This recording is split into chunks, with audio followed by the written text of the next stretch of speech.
Bon, merci pour la journée qu'on a eue hier. Mais là, j'ai quelque chose pour vous parce qu'on n'a pas eu le temps de parler de ce que vous devez faire avec vos semis une fois qu'ils sont prêtes. Donc, vous voyez qu'on est dans la serre à semis et je vais vous montrer ce qu'on va faire. Alors là, caméraman, on va revenir ici. Fait que là, disons que vos semis sont rendus assez grands. D'accord? Là, quand on voit ici, là, voyez-vous, ici, ils sont assez serrés. Il y a des places qui sont un peu moins serrées. Fait que tout ce que j'ai à faire, c'est de mettre mes doigts en dessous, puis disons que je vais me passer sur le côté ici. Okay? Mettre les doigts en dessous comme ça, un petit peu éloigné quand vous pouvez, parce que parfois c'est très proche du rebord. Et là, vous les sortez. Là, vous allez voir qu'ils sont ensemble. Les petites racines sont ensemble. Mais là, je ne vais pas mettre tout ça en même place. Fait que je vais tout simplement, j'espère que vous voyez bien la caméra, je vais les craquer un peu comme ça, puis n'ayez pas peur, là, c'est quand même assez solide. Voilà. Fait que là, j'essaie d'en avoir le plus possible. Bien, ici, j'en ai mis 2 de côté. Alors là, je vais les séparer comme ça. Je ne sais pas si vous voyez bien. Je tire un petit peu doucement. Et voilà, chacun a son système racinaire. On va les planter dans quelque chose de plus grand. Si vous ne pouvez pas les planter tout de suite dans le plat que vous voulez faire officiellement, là, tu peux me regarder un petit peu, viens me voir un petit peu. Si vous n'avez pas le temps, si il est encore froid dehors, mais que vous voulez les remettre dans un plus gros pot, le temps de pouvoir les mettre dehors ou les planter dans votre bac pour l'été.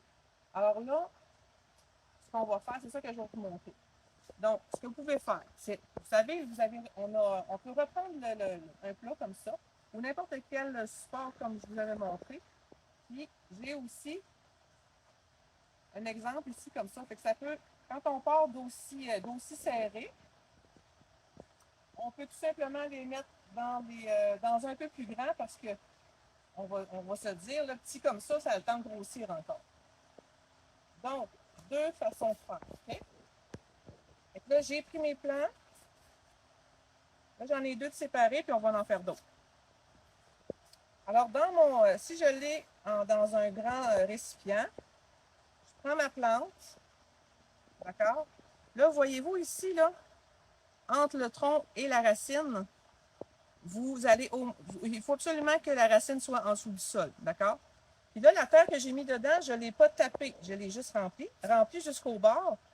Et une fois qu'on va donner de l'eau, ça va descendre, puis on va avoir la cuve que je vous disais.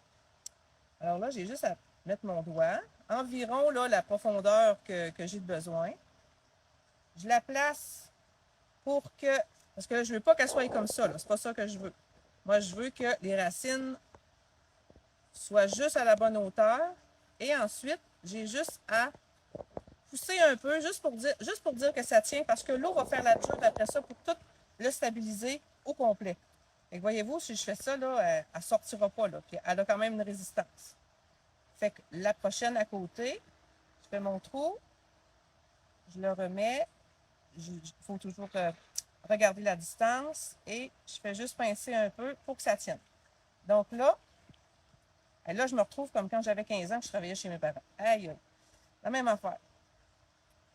Fait que là, voyez-vous, la vitesse à laquelle je l'ai fait, excusez-moi, je vais y aller moins vite, c'est que je prends mes plants, je les étire un peu, puis ma terre, là, je peux faire comme ça aussi, ça peut aider. Et voilà, chacun a son système racinaire. Lui, il a un super beau système racinaire, là, c'est vraiment le fun. Et là, vous le plantez encore une fois comme ça. Voilà. J'en fais un autre. Voyez-vous la distance que j'ai mis? Bien, cette distance-là va leur donner de l'espace pour grossir un peu. Mais c'est sûr que je ne les laisserai pas là-dedans tout le temps. D'accord? Mon repiquage est fait pour que je vais reprendre mes plants pour les mettre à un endroit. Je vais reprendre mes plants pour les remettre à un endroit fixe après ça. D'accord? Ça, c'est vraiment ma deuxième étape qui est le repiquage, la transplantation, pour que mon plant ne soit plus pogné ensemble avec toutes les graines qu'il y avait et pour leur donner de l'espace pour qu'ils puissent grossir. Okay? Là, je vais vous montrer donc dans le petit bac à côté. Alors, je prends une plante que j'avais ici. Puis c'est la même chose. Fait que là, ce qui est le fun dans une grandeur comme ça, c'est qu'on sait qu'on met juste un plant dans ça. Puis quand vous allez devoir le mettre dans votre pot, vous allez pouvoir sortir la morte au complet. Ça, c'est bien. Tandis que dans celui-là ici, mais je vais devoir reprendre mon plant quand il aura grossi, reprendre mon plant et le replanter. OK? Là, il y a une autre façon que je vais vous montrer. C'est, regardez ici, là, ça on l'a fait dans le... Ah, je ne l'ai pas apporté. Dans un semis, là, que c'était des tout petits ronds, là. Donc, voyez-vous, ça donne ça. Fait que là, on voit tout le beau système racinaire. Et il y en a beaucoup. Fait que ça aussi, vous avez tout simplement à faire. Vous pincez un peu la terre. Vous l'écartez. Ça fait croche-croche, mais c'est normal. Et on va aller chercher délicatement. Chaque ligne était une graine. Donc, chaque plant est une graine. Et on doit avoir un système racinaire avec. Et voyez-vous, j'ai été capable d'aller chercher un beau système racinaire.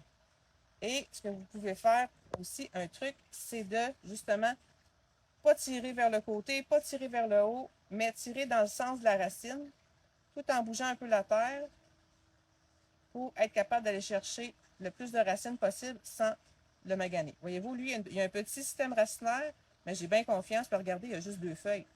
Lui, j'aurais pu attendre. J'aurais pu attendre avant de le repiquer. Parce qu'il y a juste ces deux petites feuilles, ces 2 cotylédons. Je vais vous montrer justement quand les 2 vraies feuilles arrivent. J'en ai un beau ici, là. Quand je vous ai parlé des 2 vraies feuilles, là, c'est ceux-là ici. Fait que ça, c'est les cotylédons, les premières. Puis quand on arrive à avoir ceux-là, là, on est capable de pouvoir repiquer. Ça ne veut pas dire que vous êtes obligé, dès que c'est ça, vous pouvez attendre un peu plus longtemps si vous voulez. C'est vous autres qui décidez. Donc, on voit-tu bien? Oui. Voyez-vous? Comme ça. Comme ça. Voyez-vous? Puis le secret, c'est vraiment d'aller vers le bas, dans le sens des racines. Puis les racines viennent bien. Je peux l'essayer, vous allez voir, là. Si je tire... Oh, il n'y en avait pas beaucoup. Voyez-vous? Ceux qui n'ont pas beaucoup de feuilles, là, on voit que le système racinaire est tout petit. Tandis que quand il commence à avoir des feuilles, c'est beaucoup plus gros. Ou quand je suis bonne. Voilà. Alors là, vous voyez, là, c'est vert. Fait que vous voyez la petite ligne là, entre la tige et la racine. Fait que là, vous voyez vraiment la différence entre le tronc et le système racinaire. Et quand on le plante, on veut que cette partie-là verte soit au sol. Donc, vous pouvez mettre de la terre un petit peu ici, comme ça, puis en l'arrosant, tout va se placer. Puis si vous voyez qu'il n'y en a pas assez, en l'arrosant, vous en remettez tout simplement. Donc, on fait notre trou, à peu près ce qu'on a de besoin pour que toutes les racines rentrent dedans. On veut s'assurer que la partie verte soit à l'intérieur.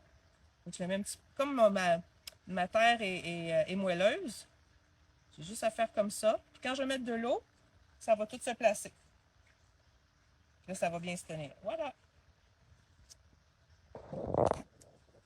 Alors, j'espère que ça va vous aider parce que ce petit bout-là est important aussi pour faire la continuité. Alors, je vous dis encore un gros merci. Puis, on se voit bientôt. Bye!